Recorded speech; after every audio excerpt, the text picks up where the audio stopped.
No change, okay. No game, okay. Baby the same, okay.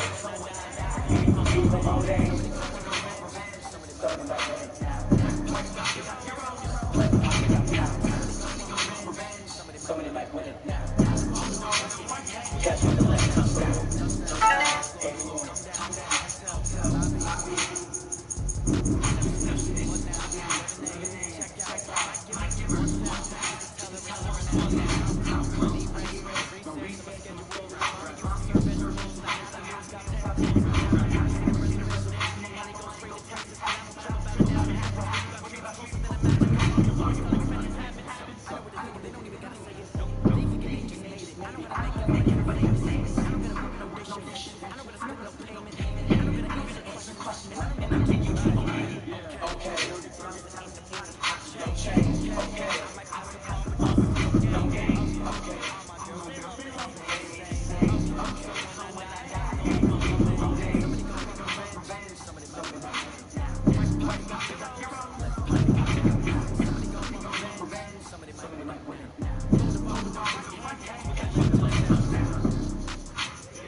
I'm seeing 2020 visions, daily manifesting on my premonitions.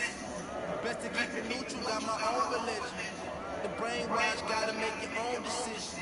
My word is James Bond, I stay on the mission. Coming for the top position, ain't no competition, man. Pull up in the top, is missing, the opposition ain't. On that land switching, this is what the game is. The young, incredible, honest, the unforgettable. You would do like your belly show. This no perennial, you this with my millennials. I be murdering anything. I did that, you know. The young, incredible, honest, the unforgettable. You would do like your belly show. This no perennial, you this with my millennials. I be murdering anything. I did that, you know.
I've been out of school for 4 or 5 years now, and I've loved welding. And you sure make a whole lot more money than you do anywhere else. I went on my first job. Trouble, so you're always up to date on the latest sports news and commentary. Bronny Jr. has become a celebrity in his own right, reaching over 4 million followers on Instagram. Young aspiring followers have traveled near and far to attend Bronny's high school and AAU games over the years. One tiny fan in particular learned a little lesson while attending Bronny's game. At the 2020 Hoop Hall Classic, a young fan who looks to be about the age of 5 or 6, don't quote me on that, threw an orange pill at Bronny Jr. Now, the NBA has had a fair share of hecklers in the stands, but this story is a little bit different. The young fan took to YouTube, posting a minute-long video that starts like this. Hi James, just want to apologize that I threw an orange pill at Bronny. And proof that I was there January 20th. The young kid went on to show his collection of fan gear and explained his actions, saying this. I didn't want to hurt anyone. I was actually there at Springfield College during Hoop Hall. I'm not lying or trying to get clout. Pause really quick on the little kid saying clout. Love it. Anyways, let's continue. I was in the front area seats. The people around me were not my parents. My parents were sitting a couple seats away because I wanted to sit closer. I was calling out Bronny's name and just wanted him to see me. And it wasn't a hate crime. And I know that's what you thought, because I'm not a Boston Celtics fan. And I'm really sorry. Shout out to the parents for teaching their son not to throw orange pills, and of course not to blame them when he does throw orange pills on their favorite players, and of course most importantly apologizing when you do so. So, who thinks this kid deserves another shot at meeting his favorite baller, Bronny? Let me know in the comments below. Don't forget to like this video, click subscribe, and shop the Fumble store. I'm your host, Britt Johnson, and I'll check you guys soon.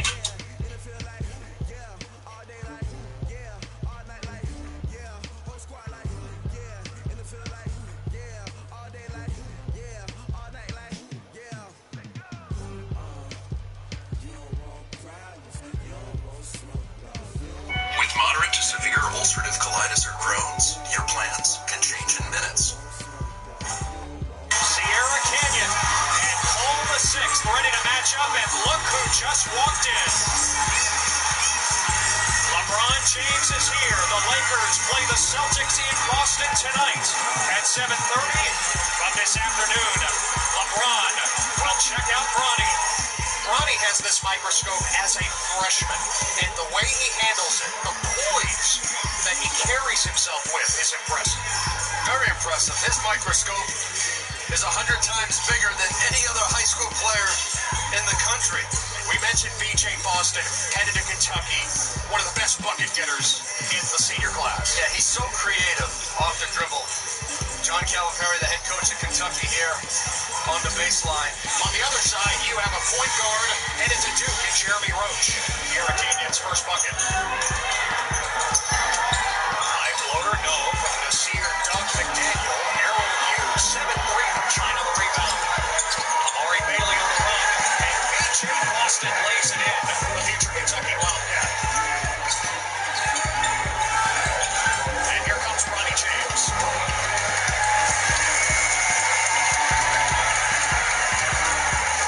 As a player right now, as a freshman, 15 years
Missing from the perimeter.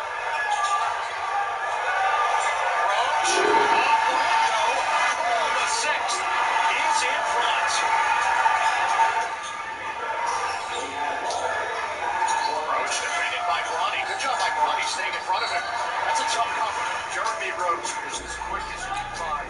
Tell you what, Bronny sits in his stance, he moves his feet. Jeremy trying to shake him to create some space. Bronny never comes out of his stance. Feet set. Boston again on the offensive glass. They're not afraid to push it. They got great speed.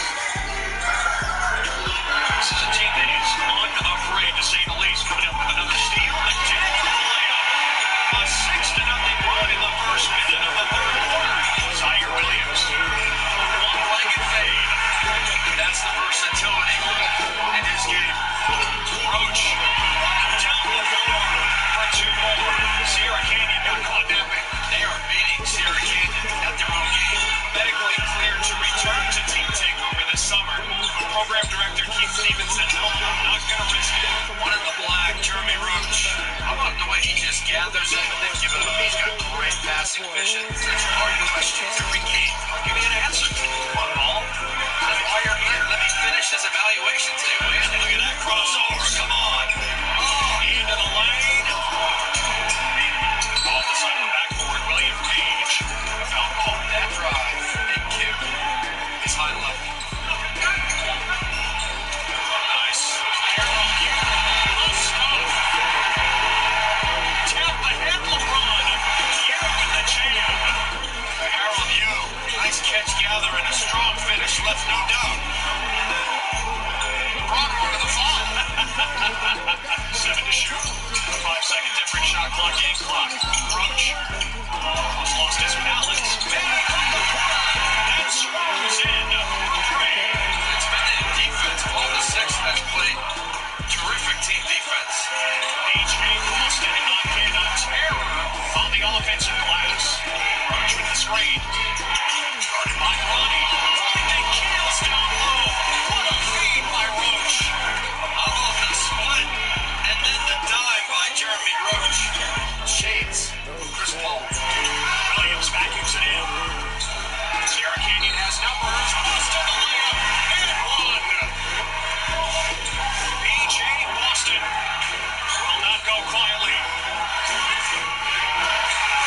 Time to let Roach go to work. Guarded by Boston. Duke and Kentucky facing off. Keels drills the three. Massive shot for Paul the sixth. That's how Trevor Keels beats you. Look out. Roach breaking the hammer out the bag. What a swing. The three by Keels. The steal of the dunk by Roach. Jeremy Roach, as good as it gets, flushed it down at the end. All right, 54 seconds. Paul the sixth on the pass ahead. Keels to Roach. And the layup. Ronnie James, freshman, played 12 minutes. Has not scored, missed both of his field goal attempts. Well, the bullseye is huge on Sierra Canyon. Paul the sixth hitting the target today at the Spalding Football Classic. Led by Nasir McDaniel, Jeremy Roach, and Trevor Keels. The Panthers from Fairfax, Virginia, knock off the biggest attraction in high school basketball, 70-62, the final score. With LeBron in attendance before he and the Lakers play the Celtics tonight in Boston, Paul the sixth victorious as they hand Sierra Canyon just their third loss of the season.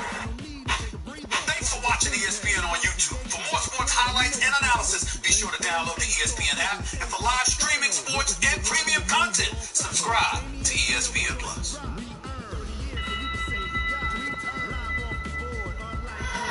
This outpost is in danger from the first order. Thank you.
like rocket fuel.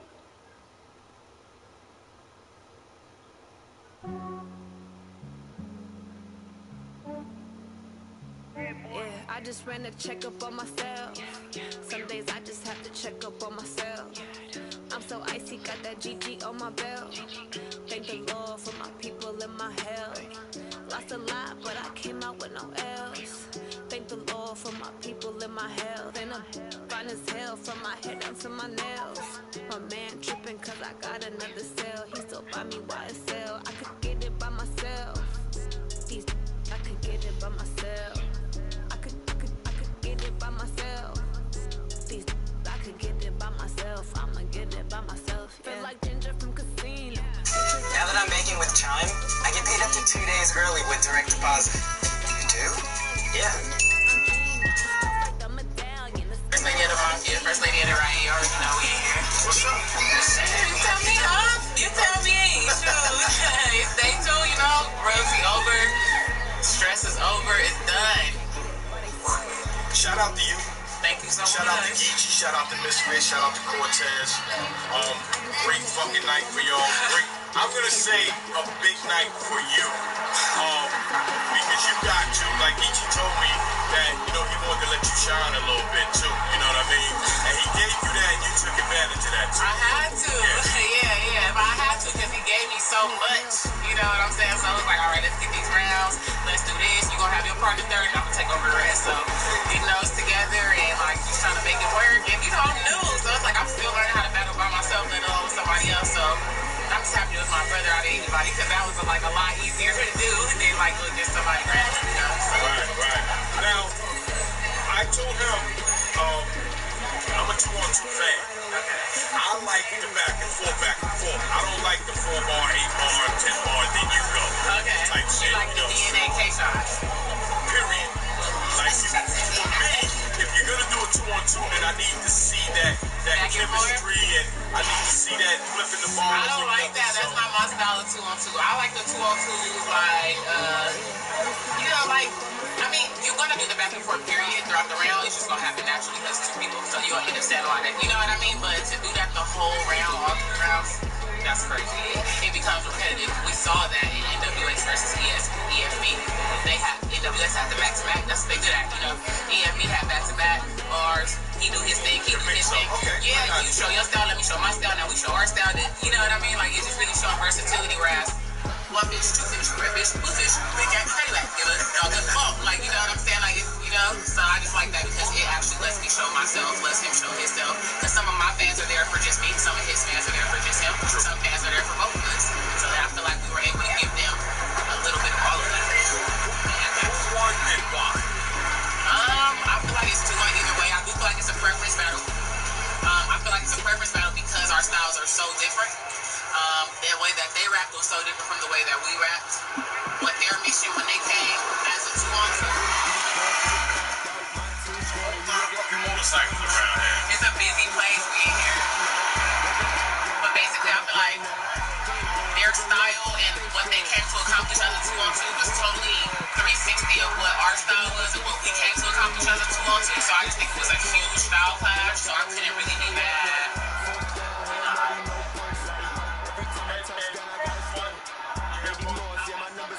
That was the hardest thing I ever did. I'm always having fun when I'm challenging myself. So that was like probably one of the more challenging things because I'm relying on somebody else. Like, you know what I mean? So it was definitely a lot of fun, a huge learning experience. It's always love and enrichment. I'm always thankful to be on your end. I'm always thankful to be a part of Queen of the Ring.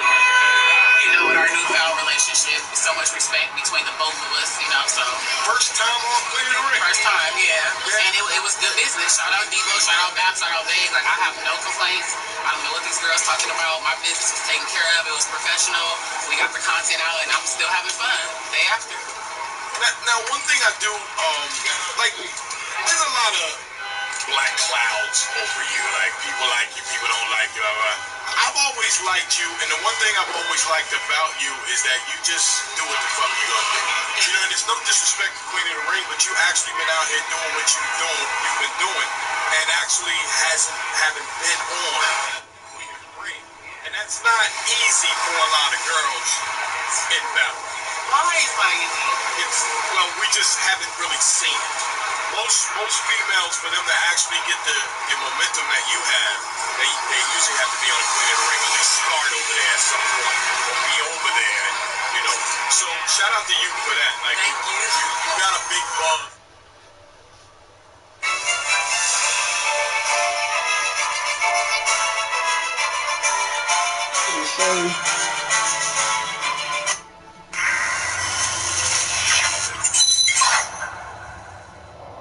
I started the fact that me and my team put together a real nice promo set up to go to Atlanta for the BET Hip Hop Awards, of course, and put a lot of money behind it. You know, a lot of people were supporting, came down there with me. We packed up a Sprinter with everything. We had CDs, we had a lot of promo material, and headed on down to Atlanta. About an hour outside of Atlanta, we get a call from my PR person that says, we got a problem. So, by the time we got there and got to the hotel, Mike pulled me to the side. Mike, who's my manager, pulled me to the side and explained that the PR person had been contacted by BET personnel and had been instructed by a certain person from Disturbing the Peace, whether it was Shaka or Ludacris, to tell them to deny me access to the awards or the red carpet. So I was denied access to either one of them, which we had come all the way to Atlanta specifically for that. When we got there, we learned that they were even considering me for the cipher, which of course was excluded with the access to the red carpet along with attending the awards. So, you know, of course, for a minute, my whole world stopped. I felt like, you know, this was the worst thing that could have happened, me coming down here. It's been a minute since I got my team together and put a promo together like we were ready to do. And to get slapped in the face like that by, you know, Shaka and Ludacris was just kind of crazy, man. I just really didn't even understand it. I needed to get some answers, but our PR person that said that was pretty much all she was told, that this year Shaka had become executive producer as far as the festivities of the whole weekend was concerned with BET, and you know, he had the authority to do so. So he passed the word down that I would not be attending any of the events. You know, for those that don't know, you're actually on Ludacris's first single. Absolutely. What's Your Fantasy? One of the biggest singles to ever hit the hip-hop industry. That was me with Ludacris. You know, we had a lot of other hits, Stand Up. We dropped the Golden Grain. I dropped solo albums with that company. We did world tours, everything, the whole shebang. Anything that, you know, a major record label with major distribution, you know, would be able to do, we did it. What exactly led up to the situation happening? You know, Vlad, I wish I could tell you that. I wish I had an answer for that. I can only speak on my behalf. Since the split in 2010 with Disturbing the Peace, I kind of chose to keep what happened between us. And I felt like that was an amicable decision between myself and the company and Ludacris. But and actually was so for the past 4 years until this past weekend when we arrived in Atlanta. I was able to see, you know, I guess they felt some type of way, you know, a different kind of way. They really wanted to stop what I was coming down there to do. Is there still some sort of financial situation that hasn't been resolved between you and the company? No, not at all. Not at all. No financial, nothing like that. Nothing like that. Because at the time we were supposed to be released from the contract, I had an attorney. He was a big dog, and he was like, look, I think we need to do some auditing because these numbers ain't adding up. And, you know, I trusted him, and he was very successful at what he does. So I said, okay, let's do it. And by the time that they got word that we were trying to dig up some old numbers and dig up some accounts, next thing you know, I was free as a bird. No strings attached. So to my knowledge, there was nothing financial, no financial bindings, nothing there still left, nothing that I owed or anything like that. I was free to go, free agent, on my own to do what I wanted to do. I had heard that Little Mama actually replaced you in the cipher. Is that correct? Right now, that's all kind of like speculation.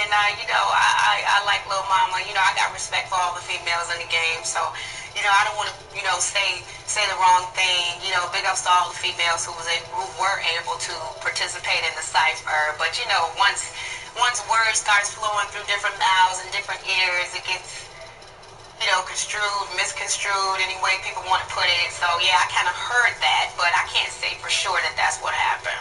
But you were confirmed to be in the cipher. That was 100%. No, I wasn't confirmed to be in the cipher. Once we got to Atlanta, our PR person that told us about DTP and Ludacris, stopping the whole thing for me, had said that they were even trying to, get me on the cipher, that BET was still considering adding artists, and that the fact that me being there was a good thing because they wanted to push getting me on there so I could participate. And, with the call that they made for me not to be able to attend any of the BET events kind of shut that down too. So we weren't even able to find out if that was an option for me. All the rest of that's pretty much hearsay. What we do know is that, now, no shade to BET. BET has never done anything but show me mad love. They've always been extremely supportive of me and my movement and my music. So I really don't think this had anything to do with BET as a company. I think this was just something that Shaka and Ludacris, the Disturbing the Peace, whoever they had an authority down there to make those type of decisions, went ahead and did on their own because, like I said, Shaka was pretty much the executive producer this year as far as the BET Hip Hop Awards were concerned. So, what can we do? I mean, my team was like, yo, let's still go. Let's still go. You got love from BET. Let's go see what we could pull. But I really didn't want that look. I really didn't want to go to the, to the events and cause any type of commotion or anything like that. I've never been that type of person. I don't want that type of look. We were down there strictly off positivity, strictly trying to promote my record, my new single, Getting To It. It's getting a lot of good buzz from radio, and we just wanted to expand it outside of Chicago. And we thought that going to, of course, the BET Hip Hop Awards in Atlanta brings a lot of artists, not only hip hop, but, all genres around, and, be able to mingle with the DJs and get the word out that I'm back at it. I'm still working. I'm in the network and getting the studio. And, I'm still kind of at a loss for words, Vlad, because that was like a slap in the face out of nowhere. Completely out of nowhere. I haven't had any type of communication with them since the split. I never said anything negative about them, nor Luda, the company, or anything. I've never really given any insight on, what happened between us and what caused the split. I thought, like I said, that we would, we both decided that we would keep that between ourselves and, just be, just move on our own paths amicably. Anytime I was in an interview and they asked me about it, I wish them nothing but success. I've seen Ludacris in plenty of interviews, and he basically kind of moved around the subject or didn't really say anything about it. So, like I said, I assumed that, bygones are bygones, and, we were out here still doing what we do. We're artists at the end of the day. And, when I got to Atlanta, I was able to find out that that's really not what's up, They wanted to pull a move on me, and, I'm still trying to figure it out, I'm like, I don't even know where that came from, because, like, we never had any words. We never had any bad words. We never had any altercations. We never, I don't like, it'd be different if my team was in his team or, anything like that. It was nothing. It was just nothing. This came completely out of the blue. So, I really don't have too much of an explanation for it other than that it happened.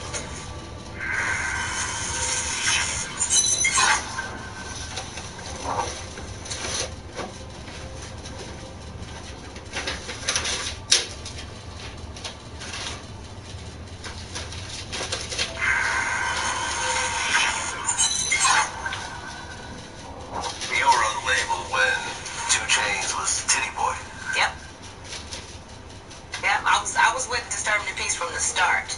I spent 10 years with Disturbing the Peace. What did you think of what 2 Chainz has done recently in terms of really kind of taking his career? A lot of people had counted him out for a while, because after Duffel Bag Boy, there really was not a lot of noise coming out of that group. And then really reinventing himself as 2 Chainz and really being at the point he's at right now. Right, I think it's awesome, man. I think it's incredible. It's a blessing to see him come from where he was to where he is now. Like you said, I've known him since he was Titty Boy. I knew him before that. When he was just, coming to hang out at the studio with us, get some vibes with us, you know, spending time before he even signed with Disturbing Peace. So I've seen him be able to come from where he was to where he is now. I think it's incredible. It motivates me, honestly. I talked to Chingy at one point, and he was part of DTP as well. Yep. You know, during the early times. And he told me that he always told 2 Chainz that once he goes solo, he's gonna blow up. And as soon as 2 Chainz went solo, he blew up. He did. I can't say that I was ever a part of those conversations, but you know, we had enough time together on tour buses, on the road and stuff like that. We always motivated each other and made sure we had each other's back. So I'm quite sure Chingy did have those type of conversations with 2 Chainz. Did you ever see all the drama that Chingy got into, like with the whole Sydney Star tranny situation? No, I did not. I know. That was a surprise to me too. I found out really off of a blog site that she was kind of coming out the box and saying some things about some artists, and Chingy was included. Well, we did an interview with Sydney Star, you know, and with Chingy. And Sydney said that she actually made up the whole thing. She just did it to try to get attention and try to get her career off the ground. And when I interviewed Chingy, he said that he actually lost a major label record deal because of those rumors. Like when those rumors came out of nowhere, and they were based on just like a club picture, you know, like an Instagram type picture. He said that he had a table that just came to an end. Yeah, I heard that too, but you know, by that time, Chingy had been off DTP and we kind of lost contact, so I wasn't able to validate any of that. I was just kind of hearing it just like everybody else. Nowadays, people will say anything just for attention, you know, and I try not to get involved in that, and that's what I definitely want to be known. Like what I'm talking about right now that happened in Atlanta is in no way a ploy to promote something, to promote a mixtape, because honestly, I don't even have a mixtape in the works right now. If I do, it's halfway done. You understand what I'm saying? This is something that, you know, I'm still trying to grasp and get my hands around myself. But I know that, you know, a lot of times things happen for a reason. So we're gonna play it out and see what this reason is.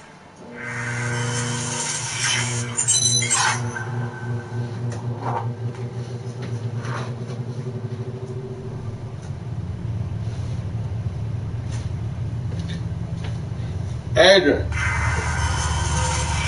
what are you doing? It seemed like Chicago's really buzzing right now.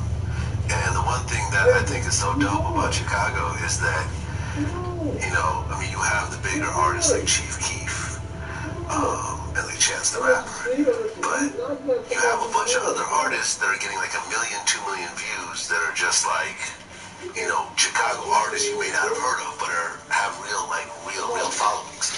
Yeah, you do. You know, I think a lot of that goes to the internet and, you know, people having their own, you know, choice of what they want to listen to rather than what the radio plays. But we definitely got artists. We got like King Louie, we got bands, we got Dreezy, who was just featured in the Cypher. Make sure it stays on here. Stop putting your coat in your backpack. I definitely got out with King Louie. That's what messes up your backpack. Stop putting your coat in your backpack. He moved out of town. It's real hard to get up with him. You gotta go wash your face or something? Once I work with him. You up? Or with King Louie. I ain't got with Lil. You gotta wash your face? I'm still waiting to get with him. Wake up or what? I always. If not, come on, we go in the word. Always will. Let me see. It's like it's a couple more artists that's like Dreezy. I'm definitely gonna get with her. You're gonna make me stop giving you a break. And we're gonna go right into your homework. We always do music after together. daycare, if you can't handle it, I get you checking out and you act like you don't want to get up. So if you're gonna be like that, guess what? You ain't gonna be able to take no break. You're gonna come right in from school and start this homework. So you better act like you want to learn something, but if you're not, you're gonna come right in here and start your homework. So you know that's kind of like no break. That's a friend. That's like almost family right there. How did you initially meet Kanye? We lived in the same neighborhood. I used to go to Kanye's house when he had his studio in his bedroom. And he and my little brother, Ice Drake, came up under No ID. No ID taught them both at the same time how to do beats. I don't want to hit no. So it was like, it was a unit back then. You We know all the was trying coaches to, we was all focused on the same goal, and everybody was, working with each other and trying to get to where we was trying to be. How were Kanye's beats back then? Yeah, Kanye always been kind of outside the box. But Kanye the type of artist that you sit down with, he got the beat, he got the hook, he got the way you should rap and everything already down packed before you even come. So yeah, Kanye, when I see him now, it's like, wow, I knew it. I knew he was gonna be that because he was just always so driven, so determined, had everything down to the T, T's crossed, I's dotted, like. That's him. When you see Kanye, that's him. That's how he's always been. I mean, when you look at Kanye's personality now, how it kind of plays out in the media, and you remember him back then, how similar was it? Yeah, once you get into the industry and you get around situations that kind of make you turn into a different person, I can relate to it because I know some situations have kind of brought a different side out in me. But like I said, Kanye's always been very outspoken, very outside of the box, and very driven. So if you kind of take away the craziness, you guys know the words, kind of throws out there, you still see it in Kanye. And I'm telling you, if you're successful in this industry, you got to be a little crazy. Because there's so much stuff that you have to deal with. That's your key. You're going to be spelling a lot of words with double O's. You got to find out. That'll change you. That'll make you or break you. 1, 2, 3, 4, 5, 6. You got 6 words in here. As far as I'm concerned, he's always been 100 with me. And then, people like that. People want to see you. People don't want to see you calm and cool. They don't want to see that. They're going to go look at somebody else and be crazy. They're going to go turn the cameras on somebody else. From here on out, we're going to go right into your homework. I'm not going to let you get no more rest. Kanye knows how to be an entertainer. So he actually produced on... You get some rest, you can't act. You can't even function. Yeah, absolutely. He produced a song called What You Do To Me. Was he actually rapping back then, or he was just producing? Hurry up, it shouldn't take long either. He wrote the hook and he rapped on it. It was released by Relativity Records. That was our Changing the Game album with me and Tifa. That's what really helped me make the noise that I needed to start getting these deals and getting out and about and getting on like Lyricist Lounge tours and touring with Cash Money when Juvie was killing and he had his single out and winning. And, everybody kind of... Every now and then you'll hear people reference Infamous Syndicate. So that's how I know, like, that's really what put us on the map to be able to be heard.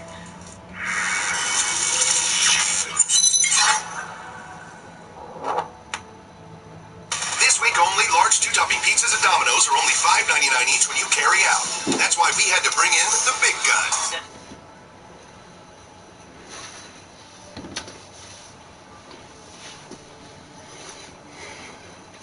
Alright, first word. Book. B-O-O-K, book.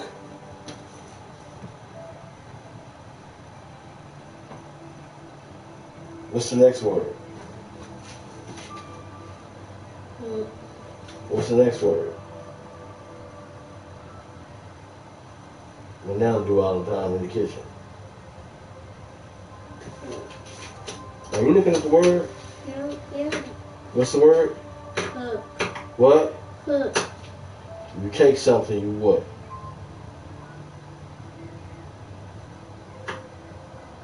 If this cook and you add a T, what's this? Cook. Okay. Alright, what's this word?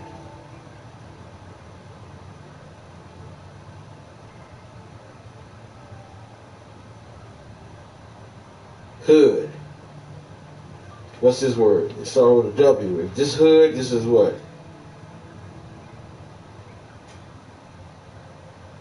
If this hood, you add a W, this make the same sound. What's this? Word. Okay.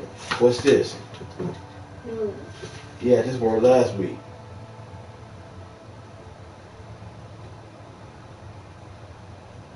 Cute. Cute. When you go to the store, you do what? Boy. That's not boy. That's a U. Boy is B-O-Y. When I go to the store, we do what? Do we take it or we what? Bye. All right. And when you finish, you what? When you finish, you what? when you clean your room and everything is done. All right. So let's go over it. Book. Look. Cook. Took. Hood. Wood. Nose. Cute. Buy. And done. 5 times each. We're gonna go back over.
I knew exactly.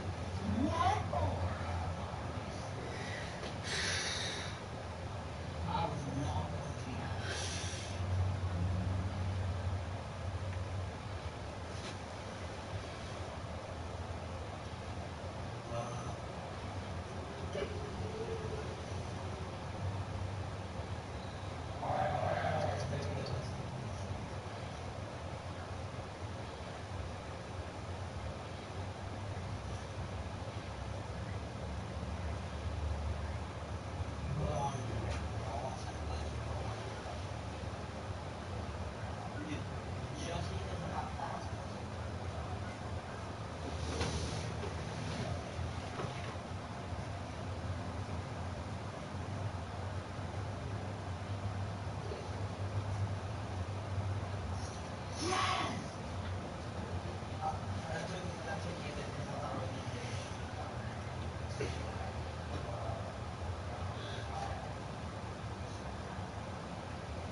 What's wrong?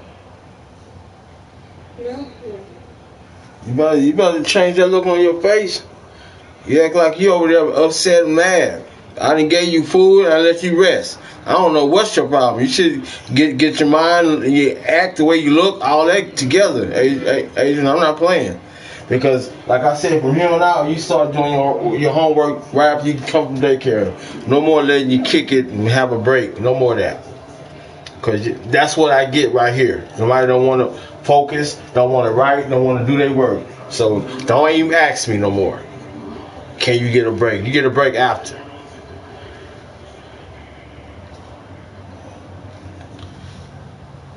Can't be nice.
it tomorrow. You gotta write better than this. Oh, you're gonna have to do it over, okay? Because you're not on the straight line. You see how it's going down? This is straight, but I don't know what happened to this. You got lazy, you got lazy, you got lazy. What's the word? What's B-O-O-O-K? B-O-O-K.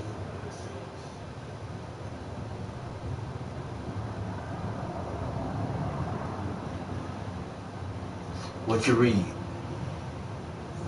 Book. What's B-O-O-K? Book. C-O-O-K.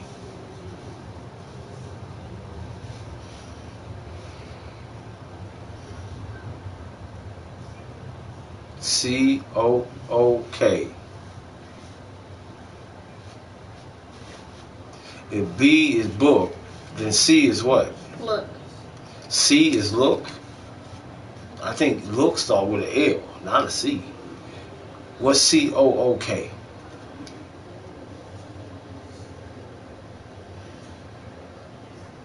Adrian, if you don't know these words, you're going to write them again. I'm trying to save you. What is, I went over it, we just went over it. You can't forget that fast. B-O-O-K. Book. Okay. C-O-O-K. Cook.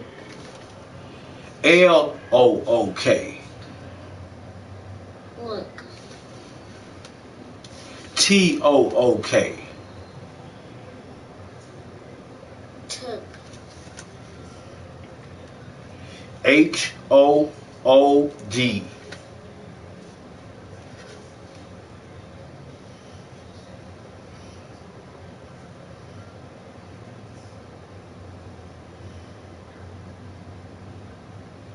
How you pronounce it?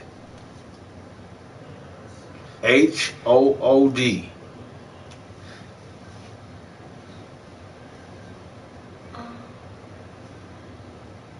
What's the sound H make? Huh? Alright, double O make the sound what? No, that's long O. No. That's short. I don't know, what's it? A-W. I mean, that's A-W. You sound, you just gave ah. Double O make the sound oo. So H and oo. What's that?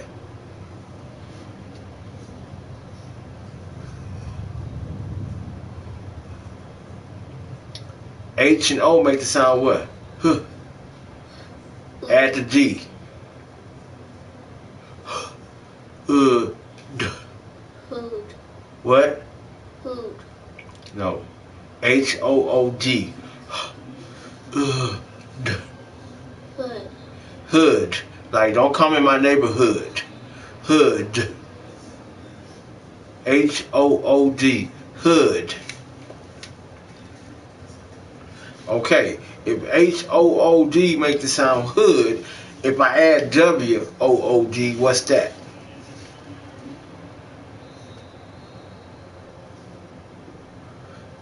W-O-O-D is what? Wood. H-O-O-D. H-O-O-D. I just went over the word. Hood. Okay, you need to pay attention. W-O-O-D. Wood. Nose. I'll give you that one. N-O-S-E. What's that? Nose. Spell it. N. O.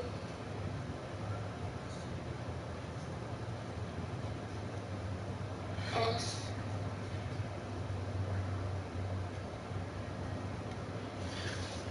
Nose. N-O-S what? E. Spell it again. N-O-S-E. What's the word? Nose. What's the word H-O-O-D? Just went over it. What? Hood. Hood. Spell it. H-O-O-D. What's the word? Hood. All right. Wood. Spell that. W-O-O-D. Okay, good. Cute. K. No, it's not. I don't believe in no K. C. All right. U. Uh, T. E. okay. Buy. B. I. No. Buy. 3-letter word. B. U.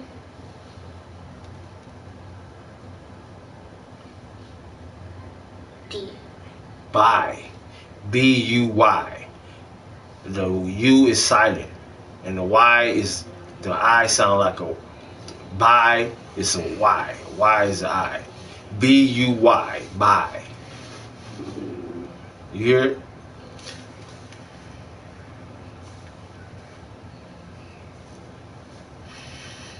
Done. D. Okay. U. Nope. D. N.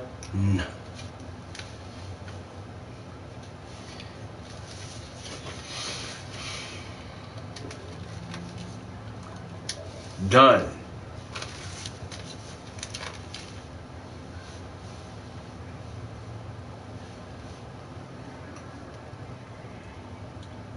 G-O-N-E. Done. G-O-N-E. Done. Spell it. D-O-N-E. What's the word? Done. Spell it again. D-O-N-E. Done. Buy. Spell that. Just went over it. U-Y. What's the word? Buy.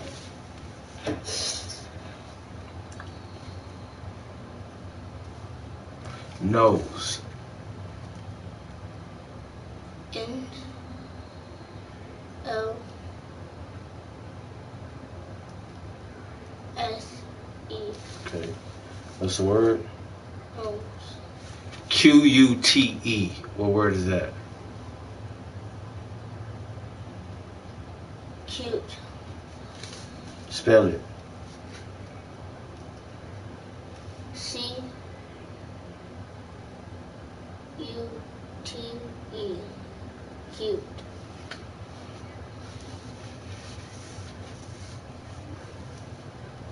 Okay. Look. Look. L-O-O-K. Book. B.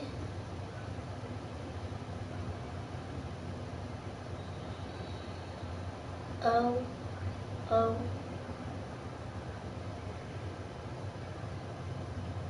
K.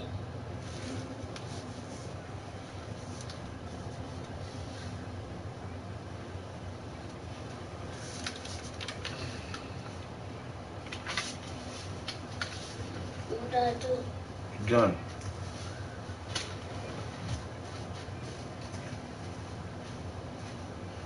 Don't put that notebook in your backpack. Put the rest of that stuff in your backpack. Put my notebook in my backpack? No, don't put that one. Don't put that in your backpack. Put everything else in your backpack.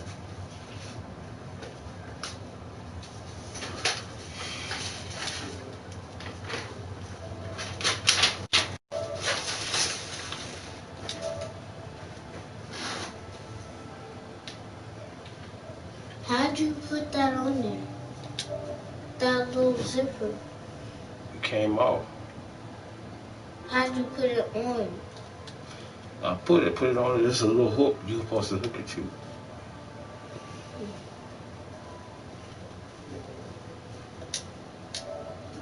people in my hell.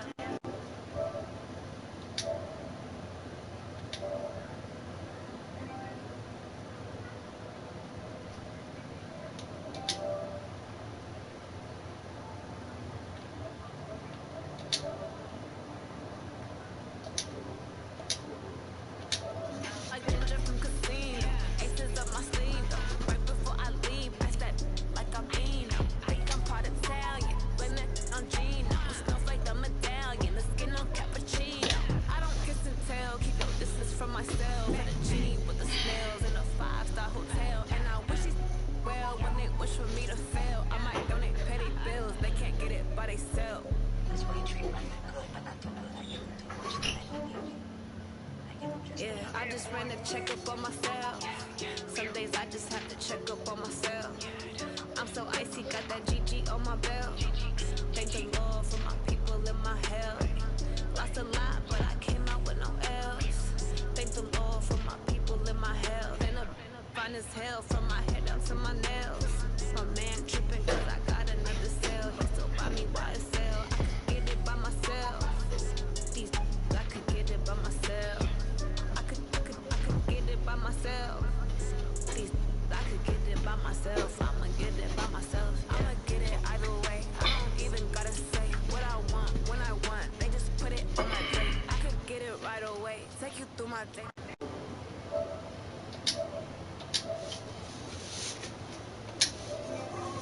I got stones on my gold. I got loads in my safe. Had a 7-figure summer, so I'm putting on some weight. Set up getting thick, so I put it on display.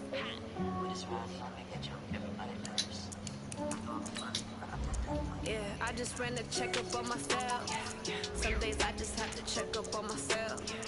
I'm so icy, got that GG on my belt. Thank the Lord for my people in my hell. Lost a lot, but I came out with no else. Thank the Lord for my people in my hell. And I'm fine as hell from my head down to my nails. My man tripping cause I got another cell. He still buy me YSL. I could get it by myself. These I could get it by myself. I could get it by myself. These I could get it by myself. I'ma get it by myself, yeah.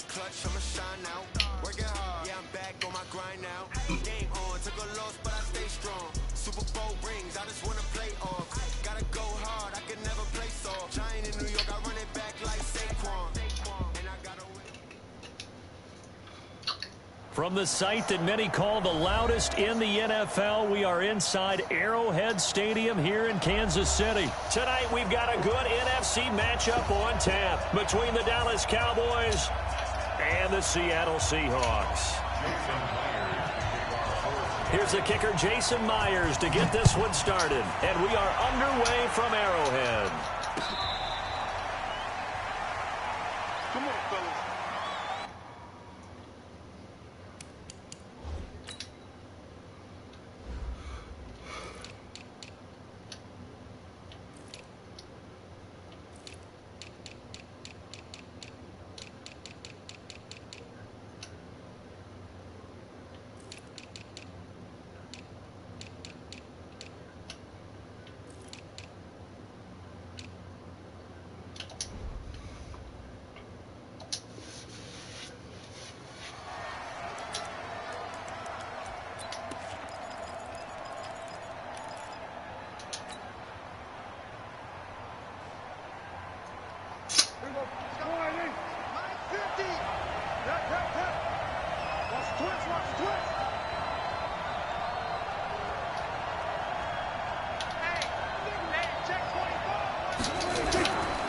Now the first carry for Ezekiel Elliott. And not the start he was hoping for there, as he'll maybe get back to the line of scrimmage, and that's it. Calling no gain on the play, and it'll be second down. Brings up 2nd and 10 at the 25-yard line.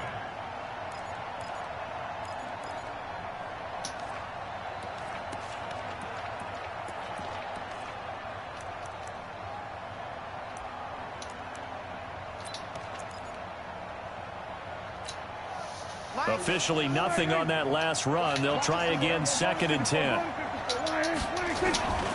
Here's Elliott. And he's got room. And he'll be out of bounds right at the 40. Give him 15 there, and the Cowboys have a first. Couple of very nice carries to start this drive out. Yeah, 2 first downs. And how about that second one? What a nice run on that particular play. I'm telling you, they're going to start to think that this game is easy if they continue to rip off yardage like this. They'll run on first down. Elliott. Just a yard on the pickup there, and it'll bring up a 2nd and 9. On 2nd down, Elliott. Back-to-back 1-yard runs here, so that leaves him with a 3rd down and 8. Early down stuff to put this offense in a precarious position. We know the security point of attack, especially against the big-bodied guys in the middle of this D, has got to be priority 1. On 3rd down, it's Prescott. Drops it underneath to Elliott. And he'll get this up near midfield, but that's still a few yards shy of the first down. Call it a pickup of 7, and that'll bring up 4th down. Here's Prescott. Complete to Jason Witten. A curious decision to go for it, but it pays off with a first down. Well, peel back the curtain, partner. We've got a pretty good look into how they plan to play this game. Aggressive seems to be the word. Going for it on 4th down in that situation. Yeah, opening drive. Now, we know this coaching staff, they have traits of aggression in their history, but what a start to this game. They're going for it. Yeah, a lot of people might say reckless, but they got it. 1 for 1 on 4th down here early in the game. So from Seahawk territory now, it's 1st and 10 at the 47. Prescott from the gun. He's got a man complete. It's Amari Cooper. And they'll wind up getting this one all the way down inside the 20.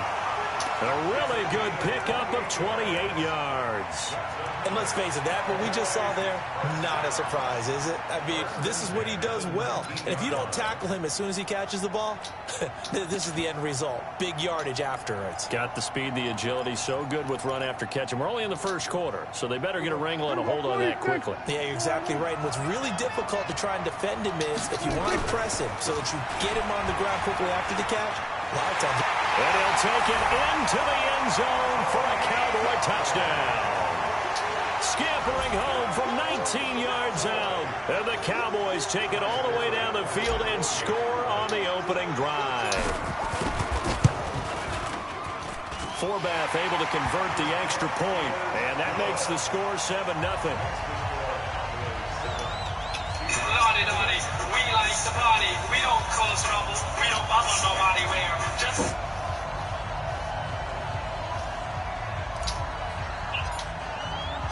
Man, what's up? To send it away now following the touchdown. I was just finishing up with our homework. Alright.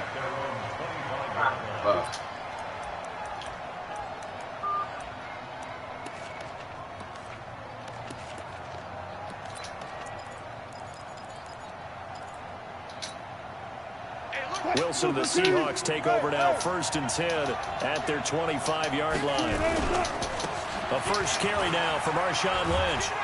And he'll wind up with about 6 up past the 30 to the 31. So we all know the guy carrying the ball is going to get the credit both in the stat line and probably in the newspaper. But guess what? Those guys creating holes, they couldn't feel better about themselves right now. Offensive line, tight end, probably even the wide receivers are involved. They're moving the ball well. They'll come up now 2nd and 4 from the 31.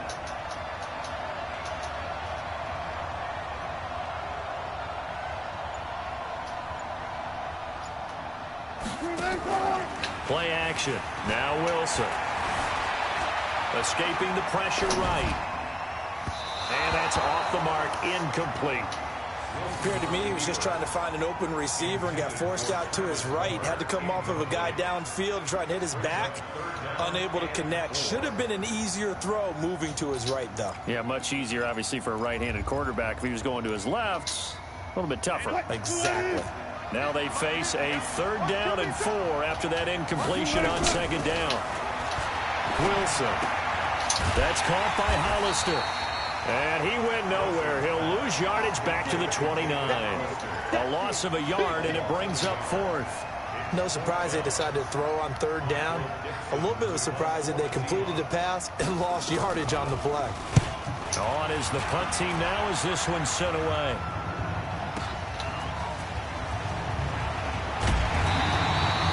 That's going to go in the books as a 55-yard punt. Well done. And out will come the offense as they take over.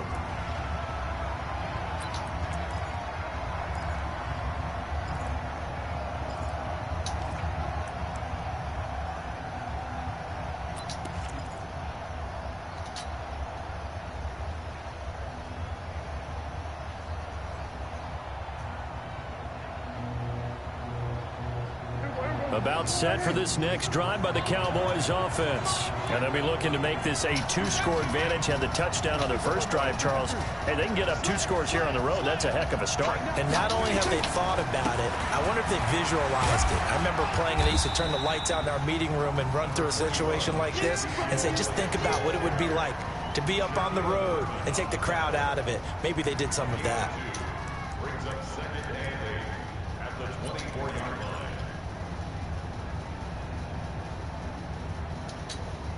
The last run got a couple. Here's 2nd and 8.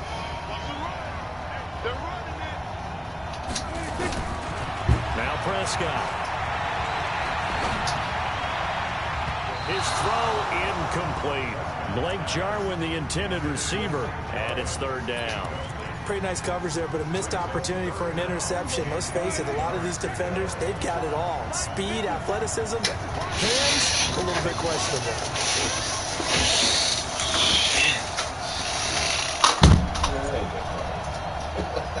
You sit your ass on the cold weather while you drink my alcohol.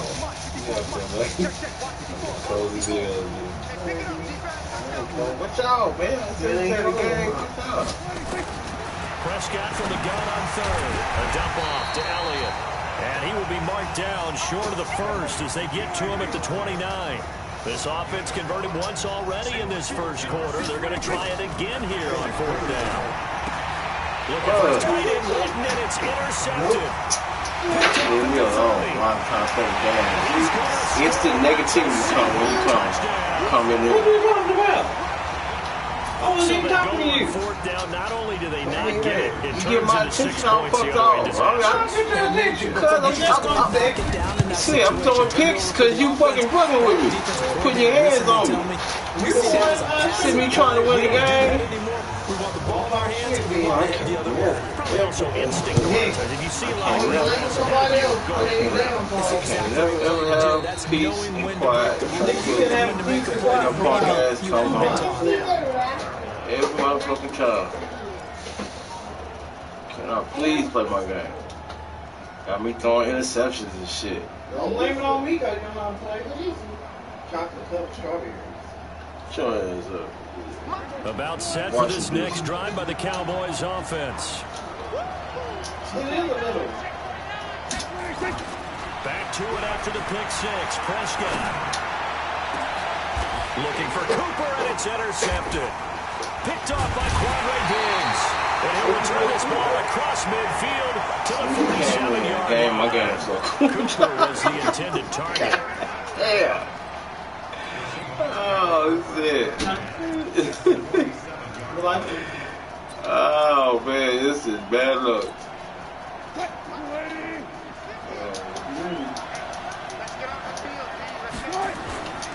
First down, the run with Lynch. 3 yards on the pickup there, and it'll be 2nd down.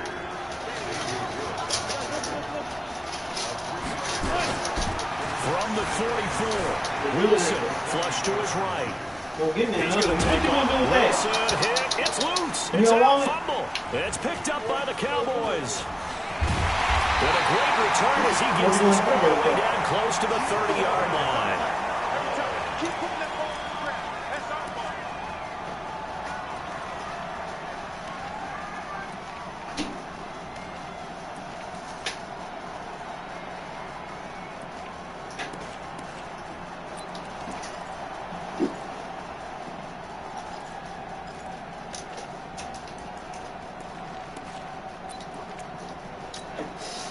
Line of scrimmage, the 31 now on 1st and 10. Come on, let's go. Hey, kill.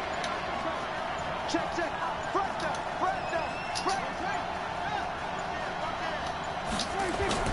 Prescott now after the fumble recovery. And he'll toss this one incomplete. Seeing no options, he throws it away.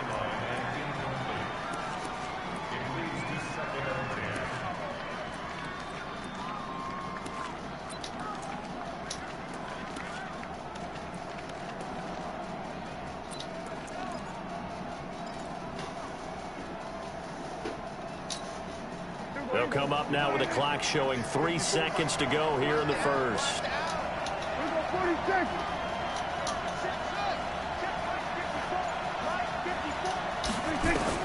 A second down throw for Prescott. Got his man there complete to Gallup. And he's finally taken down, and it's a big gain there on what will turn out to be the final play of this first quarter.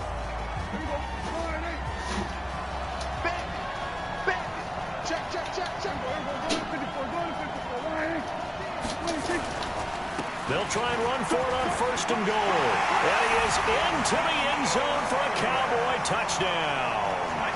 A 9-yard touchdown run. And the Cowboys have taken the lead.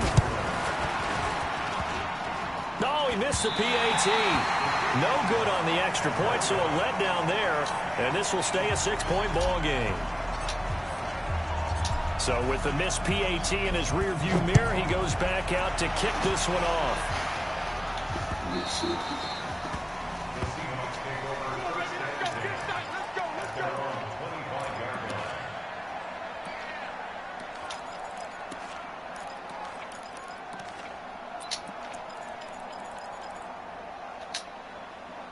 Coming to the line here to begin their next drive, the Seahawks offense. And this is a unit that, to be frank, doesn't look like they've woken up yet. I mean, a punt and a turnover on their first 2 drives. And Tyler Lockett, 30, 10, and all the way in, touchdown Sam.